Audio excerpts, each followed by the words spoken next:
Alright guys, welcome back to the Tobi Chronicles. I know a lot of you guys have been pestering me, asking when this car's coming back in to do some work, when there's going to be more videos on it.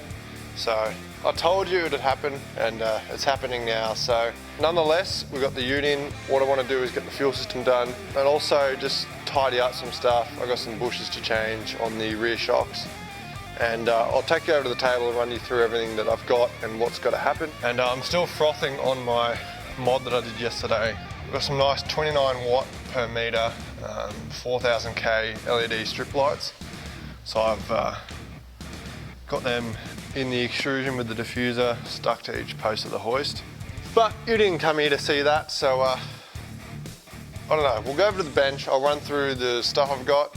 I'll start there, we'll go there, and then we'll go to the car.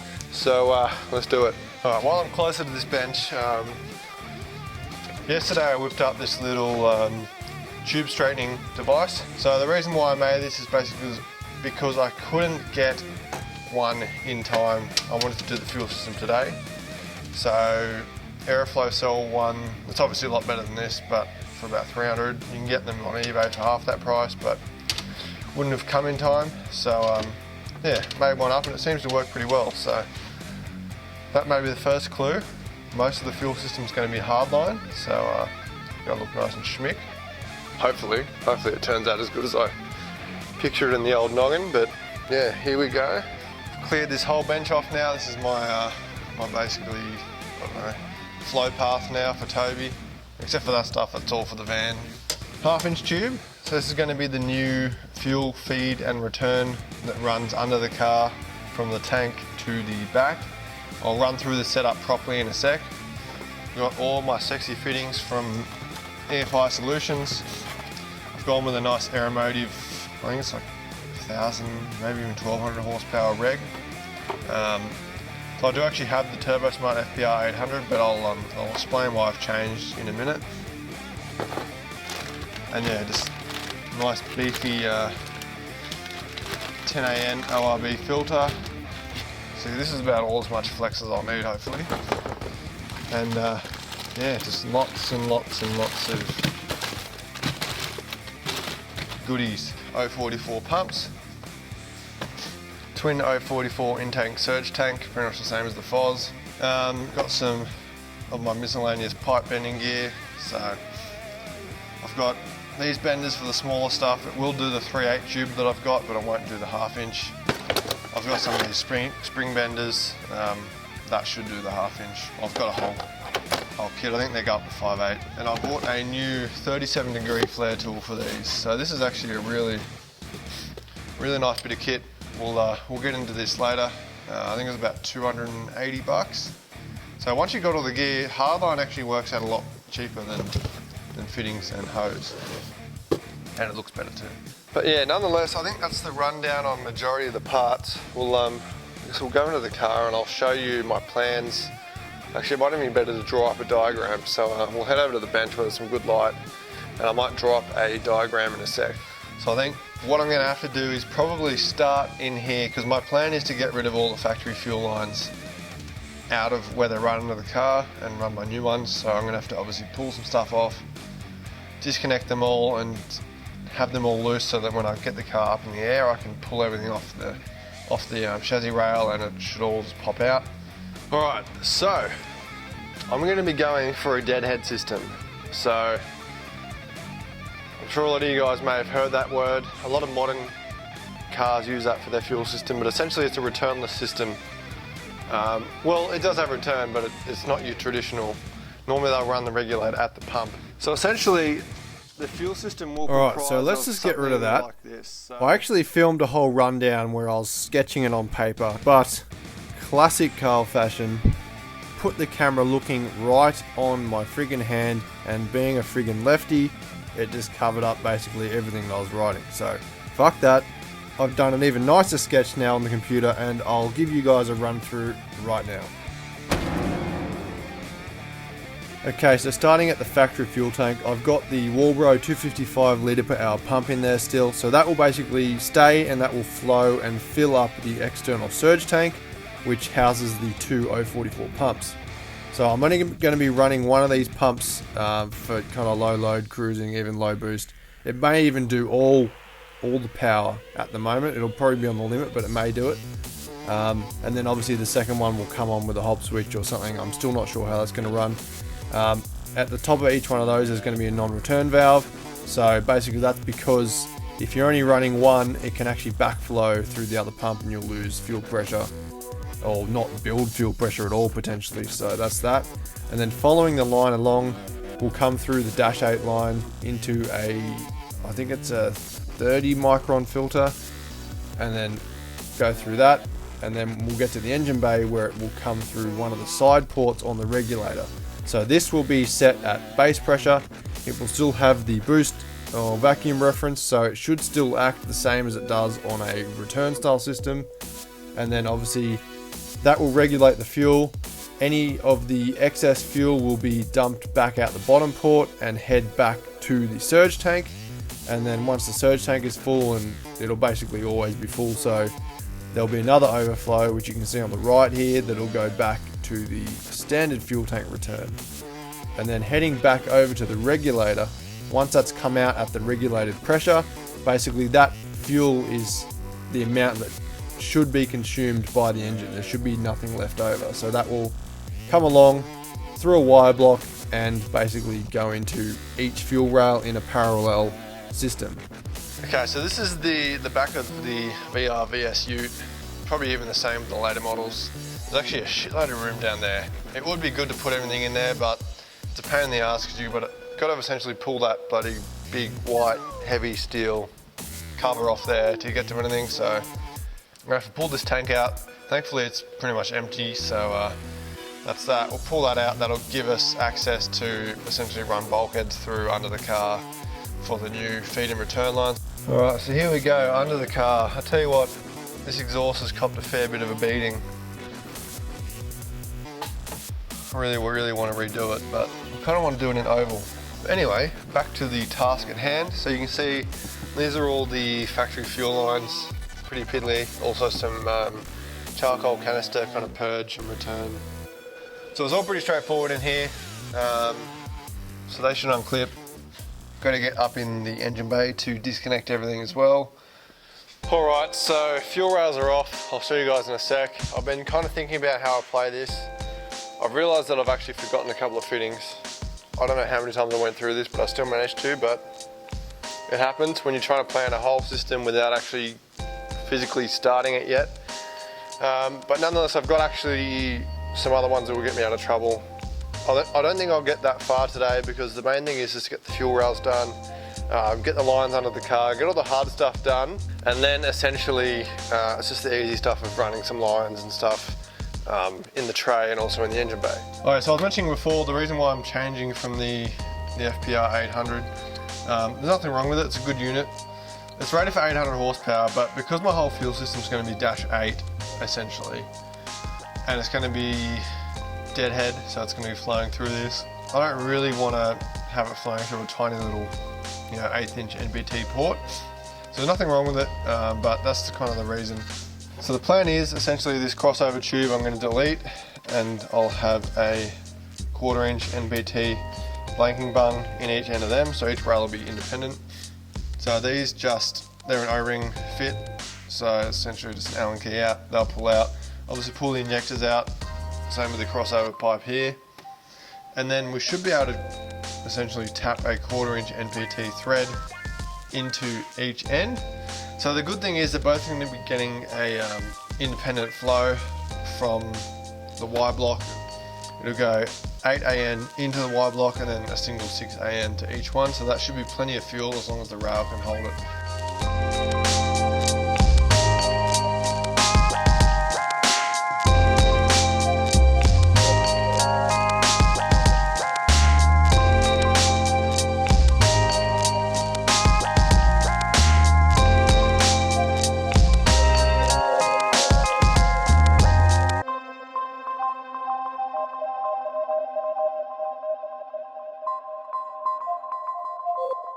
Well, there we go. Essentially we got the bare rails, and it's actually a pretty decent size inside that. So I'm kind of looking at it now. I could almost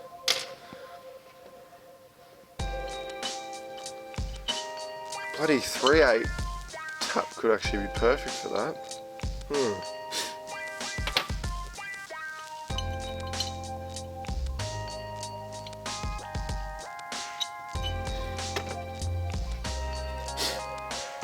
Might be a slight change of plan on these. I kind of figure I'm better off tapping out the bigger hole to a 3/8, so I've still got that flow. So, you know, 1/4 inch is a good flow for -6. But if the time comes, like that's probably a good 10mm ID in there, which is good.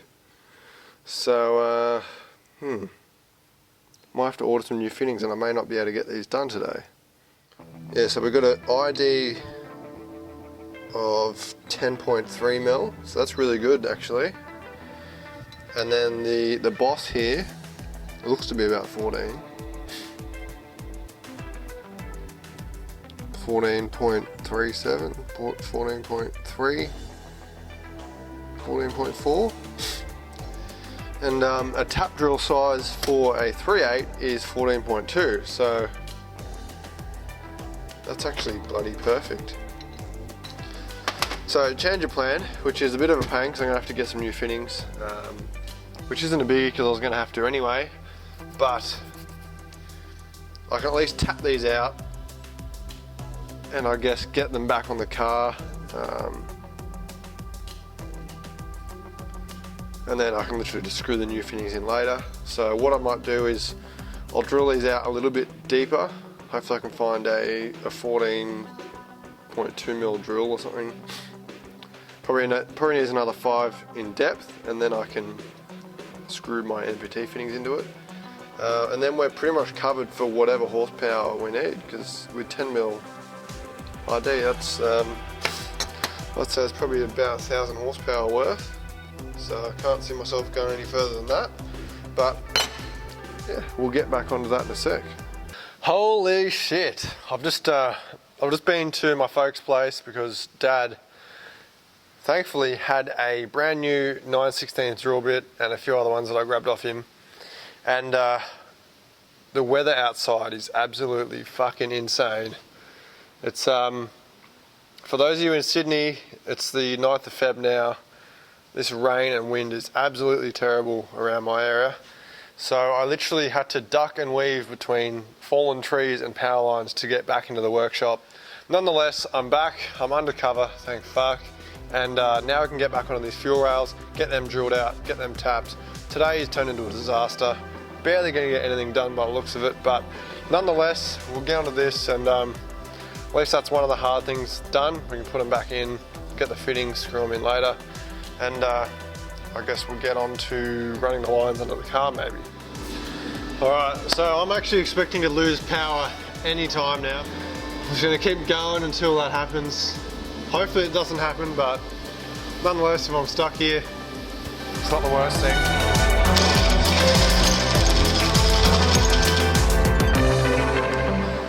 So all I'm wanting to do is just take this down probably another 5 mil or so.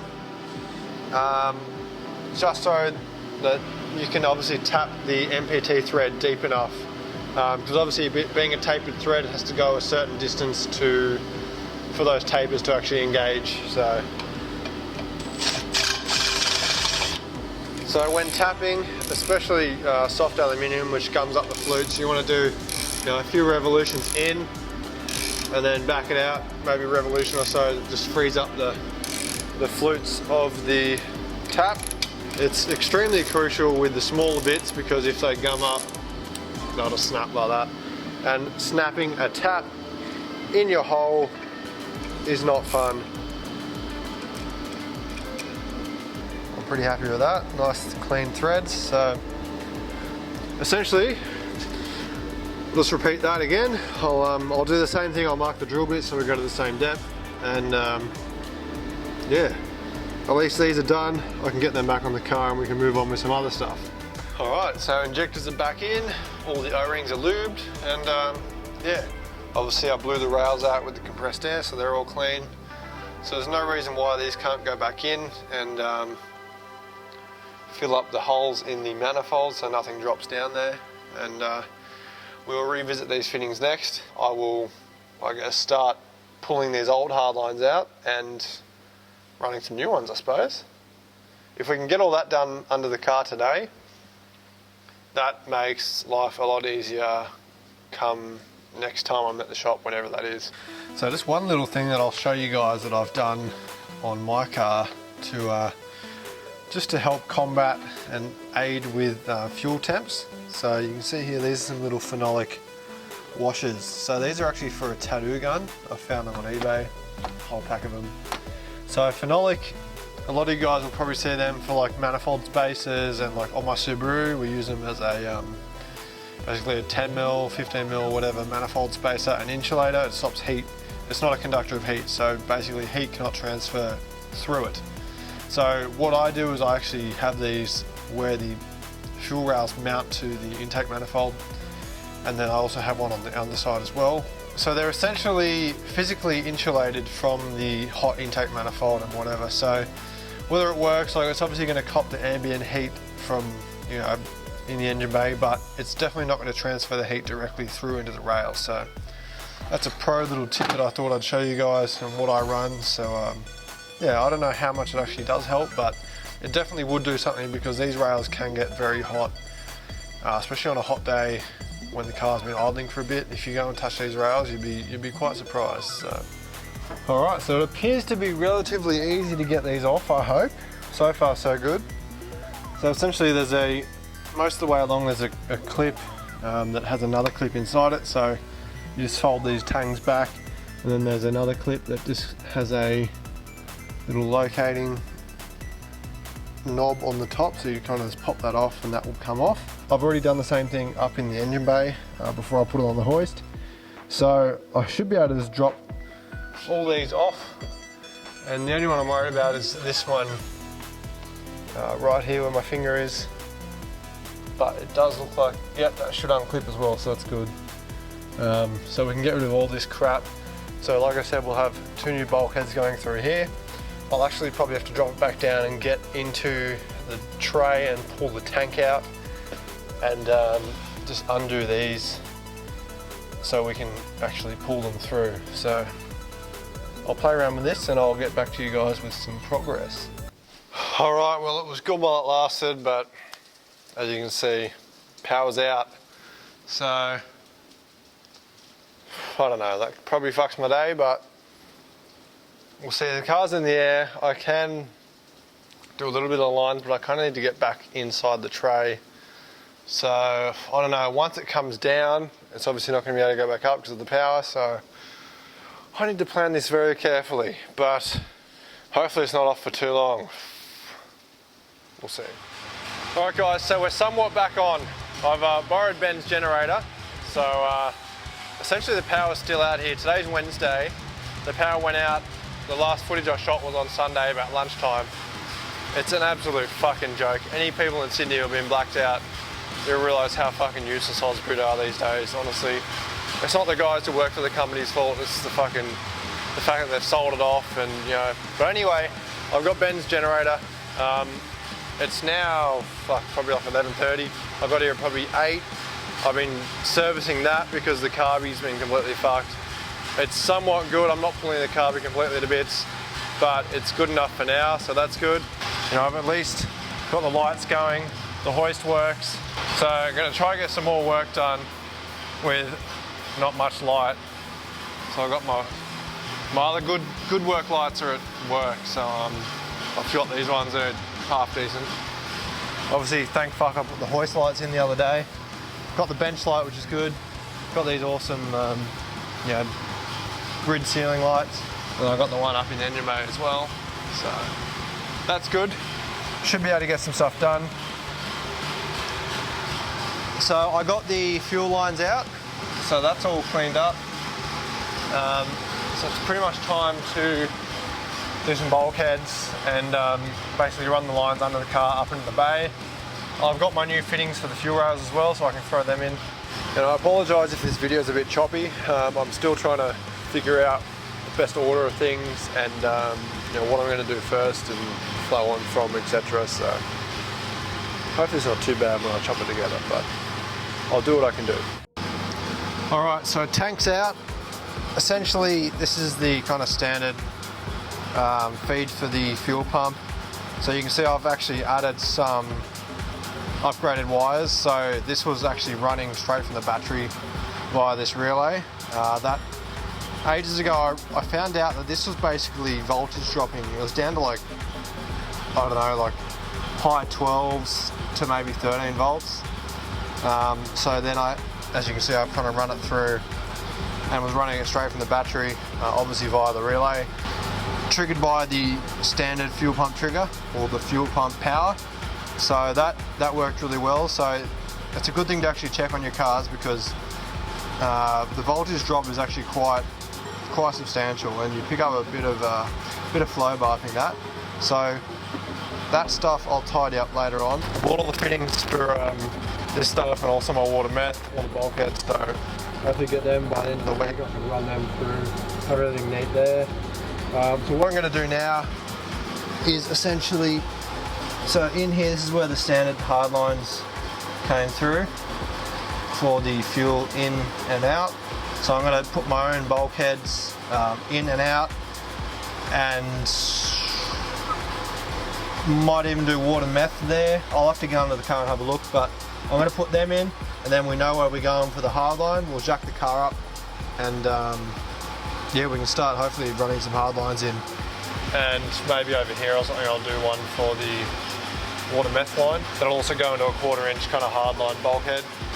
So for those of you who don't know, these are the bulkhead fittings that you can buy. So essentially has a nut. Blue is the feed to the, basically the fuel rail. Black is the return. So I figured I'd color code them so there's no chance of stuffing it up. Pretty genius, I know.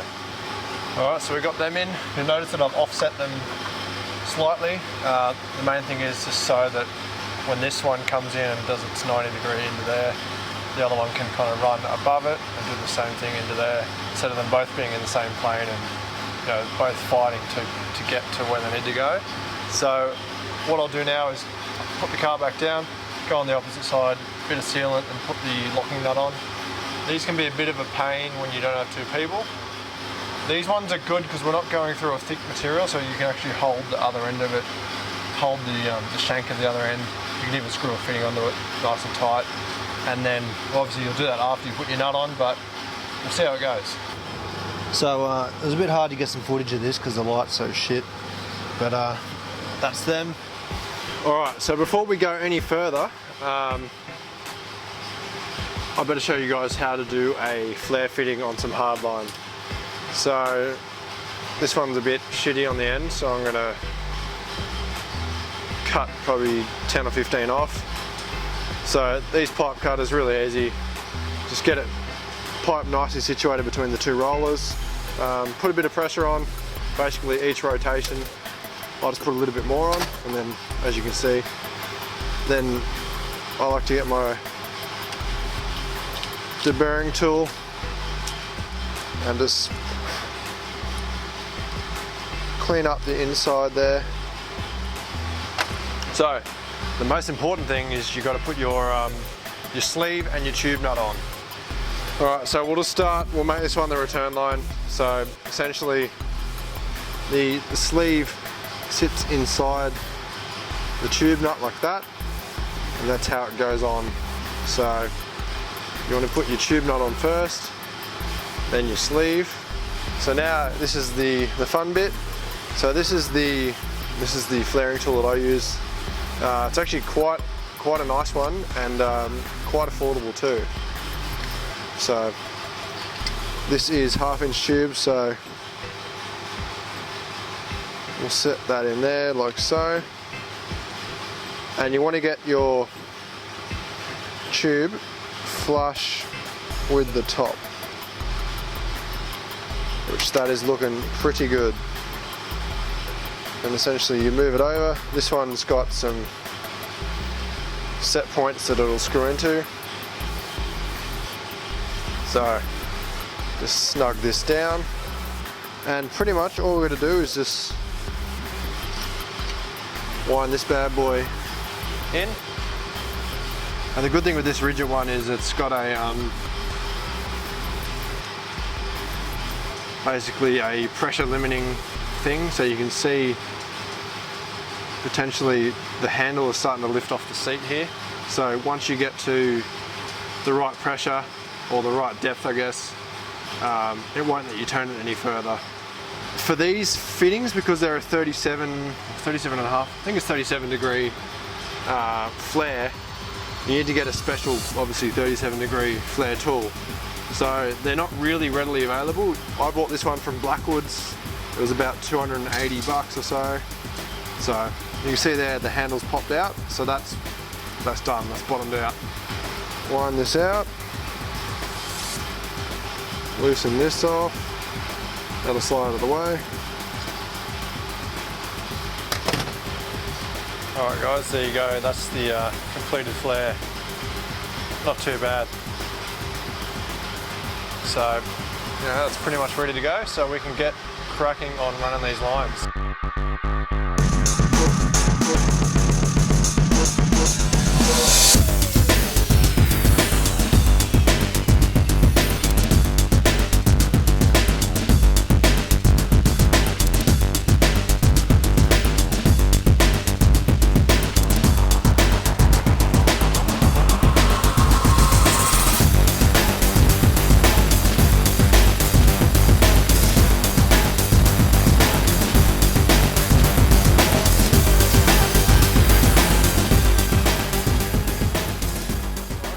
Well, they're all bent up, looking pretty good. You can see I just put a hose end in them just so that when I'm pushing them up there, you don't want to have a flared surface or even like a male AM. Because that sealing face needs to be absolutely perfect. So I've just put them on, so that will basically protect anything from scratching it or scoring the surface. And yeah, they're all pretty good, so they'll essentially just sit on top of each other. The bends are pretty much bang on. This one's obviously a fair bit longer. So it's very deceiving how long that actually is, but I think it's pretty much time to try and get these to fit. So I might put the camera down and could be a little bit of fucking around. The hardest part's going to be kind of feeding up through here and getting it into the bow. So depending how I go, I might have to kind of push this up, support the other end somehow, and kind of get up inside the engine bay and make sure it's in the right spot before I kind of clip it all in.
We are done.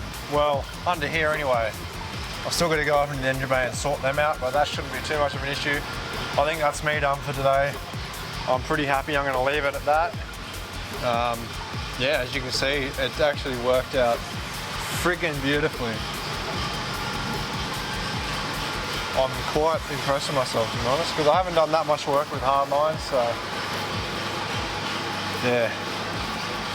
I would have liked these bends to be a little bit neater, but they're pretty fucking good. Managed to get all the factory clips to work. Just had to kind of reverse the rubbers around, and it's all tight. and it's all insulated, so yeah, pretty stoked.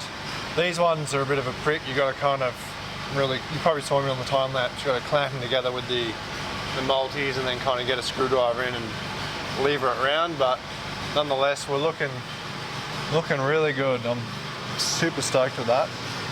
Looks very professional. So we got all these done. I need to actually remember to blow these all out before I fully connect them.